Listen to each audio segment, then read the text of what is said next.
आखिर सैफ अली खान के घर के अंदर कोई चोर कैसे घुस सकता है? क्या मुंबई पुलिस मुंबई की सुरक्षा करने में नाकाम हुई है?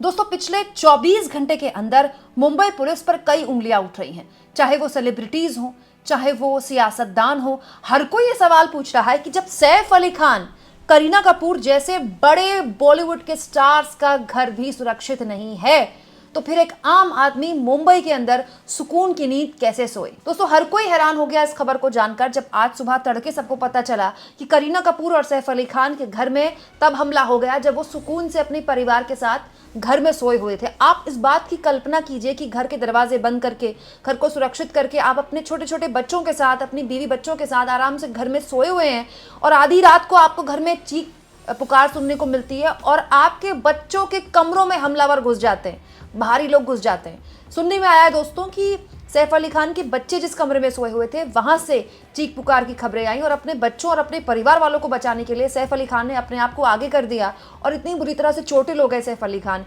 लीलावती अस्पताल उनको भर्ती कराया गया, लेकिन राहत की बात है कि अब सैफ सुरक्षित हैं और खतरे से बाहर है। लेकिन इस पूरे के पूरे कांड ने, जी हाँ, ये बहुत बड़ा कांड है, इस पूरे के पूरे कांड ने मुंबई की सुरक्षा पर सवाल खड़े कर दिए हैं, जिस पर पहले से ही सवाल खड़े हो रहे हैं। अब आप सिलसिलेवार तरीके से देखिए दोस्तों, ये कोई पहला वाकया नहीं है। सलमान खान से बड़ा स्टार तो इस वक्त बॉलीवुड में नहीं है ना। सलमान खान, शाहरुख खान, ये तो सबसे बड़े स्टार्स हैं ना बॉलीवुड के, इनके नाम पर तो फिल्में चलती हैं ना। दोस्तों, सलमान खान के घर के बाहर फायरिंग हो गई, लॉरेंस बिश्नोई गैंग ने बकायदा उसकी जिम्मेदारी ले ली बड़े गुरूर से। उसके बाद उस वक्त मुख्यमंत्री एकनाथ शिंदे थे महाराष्ट्र के, उन्होंने क्या कहा था, मिट्टी में मिला देंगे, ये कर देंगे, वो कर देंगे। क्या हुआ उस मामले को? अभी तक उस मामले में किसी को कोई जानकारी है कि क्या हुआ उस मामले में?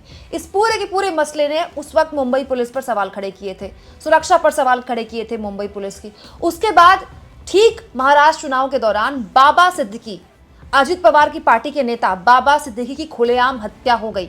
उसके बाद इस घटना ने भी मुंबई पुलिस पर सवाल खड़े किए थे, लेकिन किसी ने कोई मामला नहीं उठाया।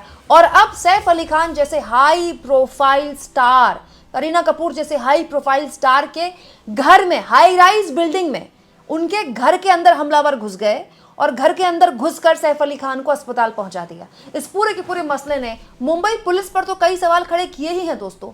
हाल के दिनों में सैफ अली खान और करीना कपूर को जिस तरह से नफरतों का सामना करना पड़ा है, उस पर भी कई सवाल खड़े किए हैं और जबरदस्त तरीके से उन पर कई आरोप लगाए गए। जैसे कि मैं आपको बताती हूँ, उद्धव ठाकरे की पार्टी के नेता हैं आनंद दुबे, उन्होंने ये बात कही है। उन्होंने कहा है, इस देश में मशहूर हस्तियां और वीआईपी सुरक्षित नहीं तो सामान्य लोगों का क्या होगा? सलमान खान के घर के बाहर फायरिंग, फिर बाबा सिद्दीकी की हत्या और अब सैफ को चाकू मारा गया। क्या कोई कानून व्यवस्था है कि नहीं है? बात भी सही है दोस्तों। जब हाई प्रोफाइल लोगों के घर में इस तरह से हमलावर घुस सकते हैं, तो आप सोचिए एक आम जो मुंबईकर है वो क्या पूरे इत्मीनान के साथ सो पाएगा?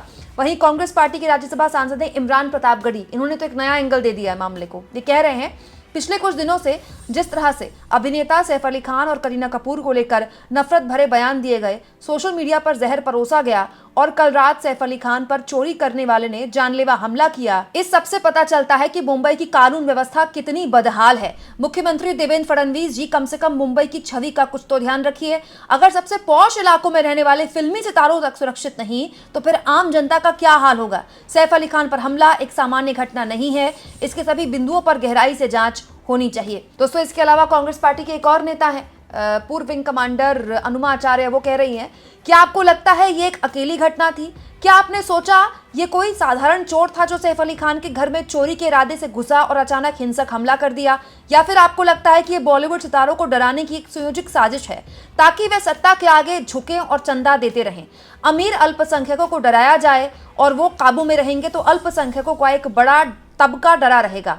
अगर आप तीसरा और चौथा विकल्प चुनते हैं तो शायद आप सच के करीब हैं। दोस्तों, ये तो खैर सियासतदान है पूजा भट्ट, जो कि खुद बॉलीवुड की स्टार हैं और जो कि एक तरह से सैफ अली खान के परिजनों में से आती हैं, क्योंकि दोस्तों करीना कपूर और रणबीर कपूर भाई बहन हैं और रणबीर कपूर की शादी आलिया भट्ट से हुई और आलिया भट्ट और पूजा भट्ट दोनों बहनें हैं, सगी बहनें।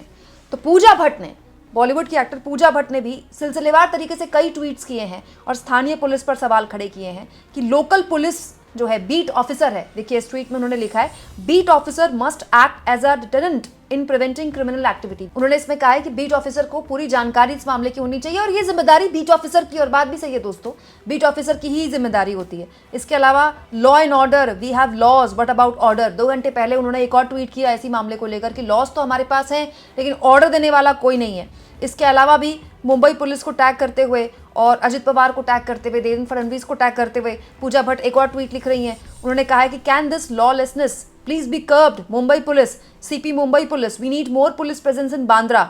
बांद्रा में हमें और पुलिस की ज़रूरत है। इस तरह की लॉलेसनेस मतलब कानून अव्यवस्था जो कानून को लेकर है, क्या वो खत्म होगी? और we have never felt so unsafe before, मतलब ये पूजा भट्ट कह रही हैं कि मुंबई के इस इलाके में हमने कभी भी अपने आप को इतना असुरक्षित महसूस नहीं किया। और बात भी सही है दोस्तों, ये मामला बहुत ज़्यादा संगीन है क्योंकि पुलिस की जांच अब तक ये कह रही है कि सीसीटीवी फुटेज में कोई अंदर आया है ऐसा दिखा नहीं है।